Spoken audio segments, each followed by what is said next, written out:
महोदय, आज के इस समारोह का अपना अलग महत्व है।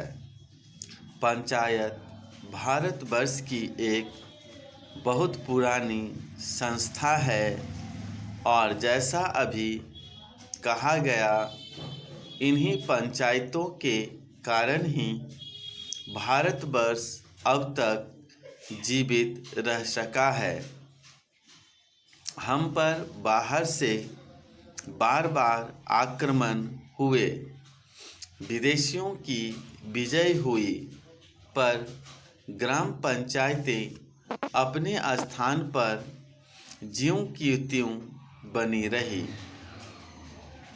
अंग्रेजी शासन के विस्तार के फलस्वरूप अन्य संस्थाओं के बिखर जाने के साथ साथ ये पंचायतें भी नष्ट हो गईं।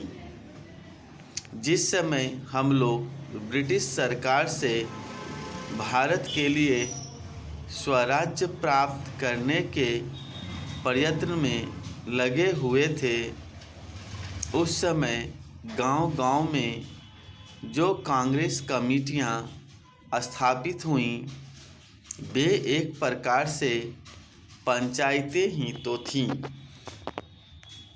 पर उस समय हमारे हाथों में अधिकार नहीं था और जो पंचायतें स्थापित हुईं, वे जनता की इच्छा से ही स्थापित हुईं। हमारे हाथों में जब अधिकार आया तो उस समय ये ग्राम पंचायतें सभी स्थानों पर थीं। संविधान बनाते समय भी यही सोचा गया कि ऊंची व्यवस्थापिका सभाओं तक पहुंचने के लिए पंचायतें ही सबसे पहली कड़ी होगी।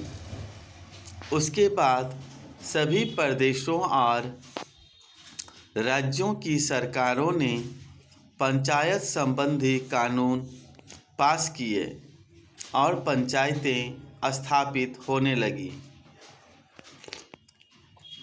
इस समय प्रायः सभी राज्यों में पंचायतें हैं।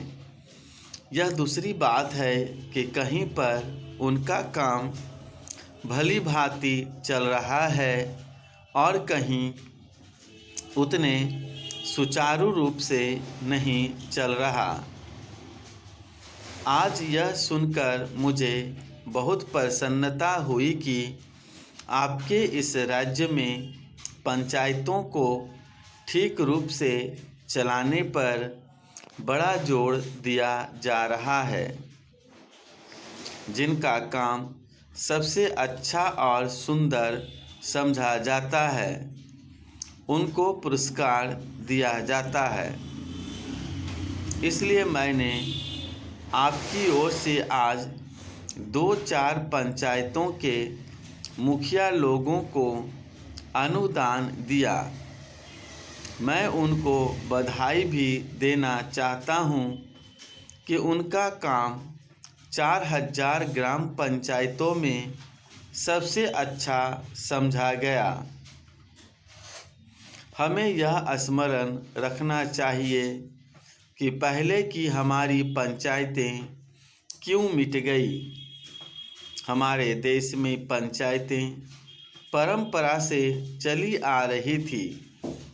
अंग्रेजों ने भी मुक्त कंठ से इस बात को स्वीकार किया कि भारत का प्रत्येक गांव गणराज्य था। पर एक समय आया जब गांव स्वतंत्र गणराज्य न रहे और देश परतंत्र हो गया। इसका कारण हम में कमजोरियों का आना था। हमें उन कमजोरियों से अभी भी बचते रहना चाहिए, जिससे फिर से वह दिन ना देखना पड़े। वह कमजोरी थी उन पंचायतों का संकीर्ण दृष्टिकोण। लोगों ने पंचायतों की परिधि के क्षेत्र को ही अपना देश माना और इस कारण जब एक पंचायत पर आक्रमण हुआ तो दूसरी पंचायतों ने उसकी रक्षा में हाथ बटाना अपना धर्म नहीं समझा। इसी प्रकार विदेशियों ने एक एक पर आक्रमण करके सारे देश पर अपना अधिकार कर लिया।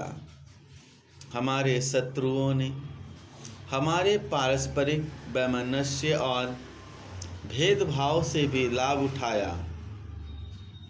अभी हाल में जब भाषावार राज्यों का प्रश्न उपस्थित हुआ तो गांव की छोटी छोटी पंचायतों ने जैसी सम्मतियां प्रकट की, उनसे यह स्पष्ट हो गया